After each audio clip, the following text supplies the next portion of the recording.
झुकवुनी मस्तक तुझ्या पावली, नाम घेतो विठू माऊली. वरदहस्त लाभो तुझा सकलाशी, सुखी ठेवा सदैव आम्हा लेकरांशी. अवधूत चिंतन श्री गुरुदेव दत्त. श्री स्वामी समर्थ.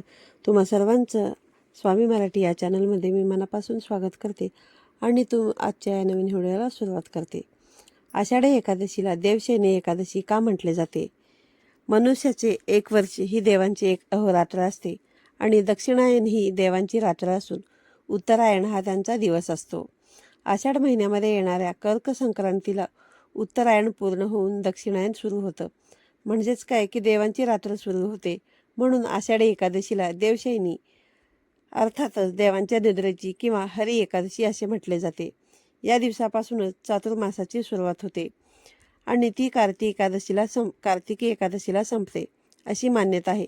या दिवशी भगवान श्रीहरी विष्णू क्षीरसागरामध्ये शेषनागावर योग निद्रेमध्ये जातात आणि ते कार्तिकी एकादशीला म्हणजे ज्याला आपण प्रबोधिनी एकादशी म्हणून ओळखतो तेव्हा ते बाहेर येतात. आषाढी एकादशीचे महत्त्व हे आहे की देवांच्या या निद्रा काळामध्ये असुर प्रबळ खूप प्रमाणामध्ये असतात आणि मानवाला त्रास देऊ लागतात. त्या असुरांपासून किंवा असुरी शक्तीपासून स्वतःचे संरक्षण करण्यासाठी प्रत्येकाने काहीतरी व्रत वैकल्य करणे हे आवश्यक असते. आणि तुमच्यासुद्धा प्रत्येक वर्षी हे लक्षात येतच असेल की जोपर्यंत आषाढी एकादशी येत नाही तोपर्यंत अगोदरचा काळ आपण पाहिलाच असेल. तर व्रत वैकल्यांचं किंवा सणावारांचं तितकं नसतो, तितकीशी रेलचेल नसते. आणि ज्यावेळेस आषाढी एकादशी होते त्यानंतर श्रावण महिना हा संपूर्ण व्रत वैकल्यांचाच येत असतो आणि त्यानंतरच आपण बघतो की भरपूर सणवार वगैरे सुरू होतात. तर आपल्याला चातुर्मासाविषयी आजच्या या व्हिडिओमध्ये संपूर्ण माहिती मी तुम्हाला सांगणार आहे. तर व्हिडिओला सुरुवात करूया. बुधवार दिनांक 17 जुलै 2024 दिवशी आलेली आहे देवशयनी आषाढी एकादशी. याच दिवसापासून चातुर्मासाला सुरुवात होते. त्यानंतर बरोबर 4 महिन्यांनी वारसुद्धा योगायोगाने बुधवारच आहे. तारीख आहे 13 नोव्हेंबर 2024. या दिवशी असते कार्तिकी एकादशी, ज्याला आपण प्रबोधिनी एकादशी म्हणून सुद्धा ओळखतो. आणि याच दिवसापासून तुळशी विवाहाला सुद्धा सुरुवात होते आणि चातुर्मासाची समाप्ती सुद्धा याच दिवशी होते. तुळशी विवाह जवळपास कार्तिकी एकादशीपासून ते कार्तिकी पौर्णिमेपर्यंत चालतो, ज्याला आपण त्रिपुरारी पौर्णिमा म्हणून सुद्धा ओळखतो. तर तुम्हाला आजच्या व्हिडिओमध्ये चातुर्मासाच्या तारखा मी ह्या सांगितलेल्या आहेत.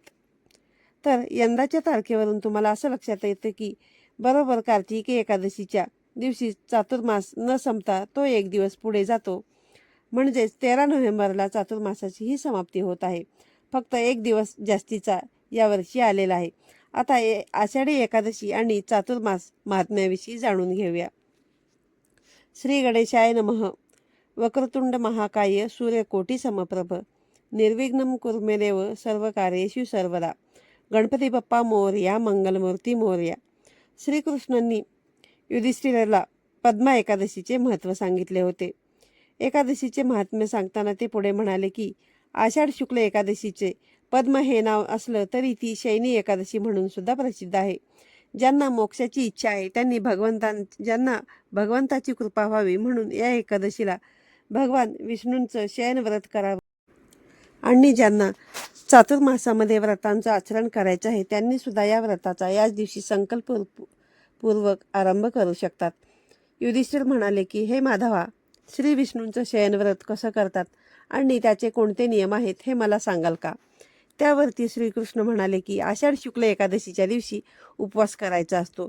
भगवान विष्णूंची पितांबर, शंख, चक्रा, गदा आणि पद्म धारण केलेली एक सुंदर अशी मूर्ती किंवा फोटो घ्यायचा आहे. पलंगावर किंवा छोट्याशा पाटावर कापसाची मृदुशय्यात ठेवायची आहे आणि त्याच्यावरती ही तुम्हाला मूर्तीची किंवा प्रतिमेची स्थापना करायची आहे.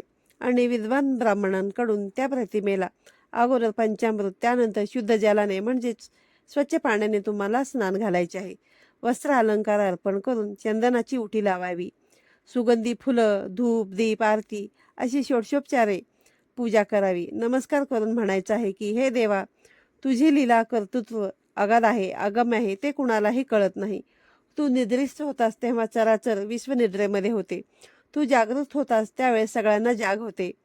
त्यानंतर चातुर्मासामधील चरणांचा संकल्प करावा आणि म्हणावे, देवा, मी आजपासून व्रताचा आरंभ करणार आहे आणि पुढील 4 महिने त्यांचे आचरणसुद्धा मी करणार आहे आणि हा माझा संकल्प निर्विघ्नपणे सिद्धीस न्यावे.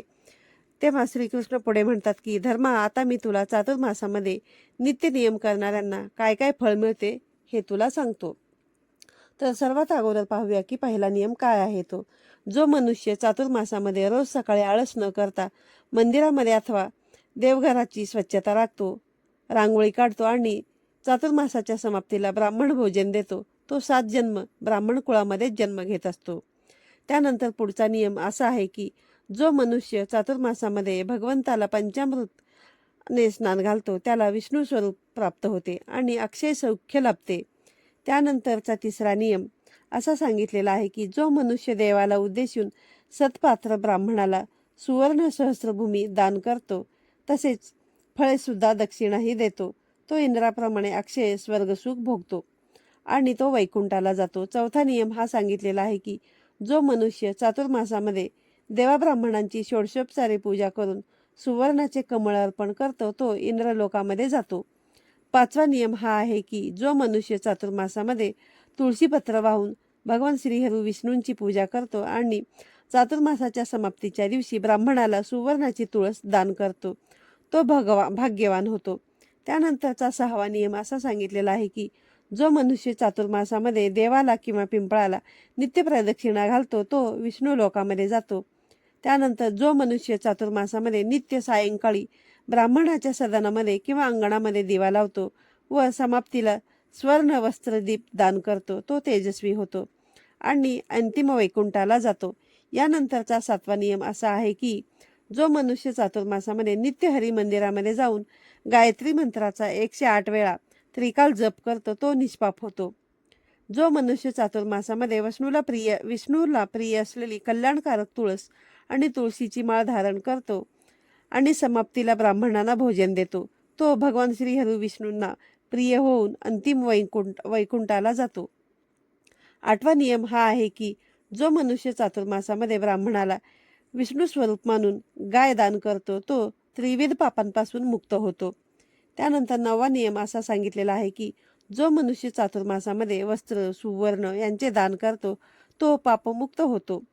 जो मनुष्य चातुर्मासामध्ये गोपीचंदन दान करतो आणि समाप्तीच्या दिवशी गोपीचंदनासह वस्त्र आणि दक्षिणा ब्राह्मणाला अर्पण करतो, त्याला भगवंताच्या कृपाप्रसादाने ऐश्वर्य लाभते. यानंतरचा 10वा नियम असा सांगितलेला आहे की जो मनुष्य चातुर्मासामध्ये ब्राह्मणाला मोती अर्पण करतो, तो धनधान्य ऐश्वर्य कीर्तीने संपन्न होतो. जो मनुष्य चातुर्मासामध्ये नित्य सुंठ, मिरे, पिंपळी हे 3 तिखट पदार्थ प्राण्यांच्या रोगाचा नाश करणारे आहेत, यांच्या दानाने भगवान भास्कर माझ्यावर प्रसन्न हो असे म्हणून सुशील ब्राह्मणांच्या कुटुंबाला पुरेल इतके सुंठ, मिरे आणि पिंपळी अर्पण करतो, तो मनुष्य आयुष्यमान होतो.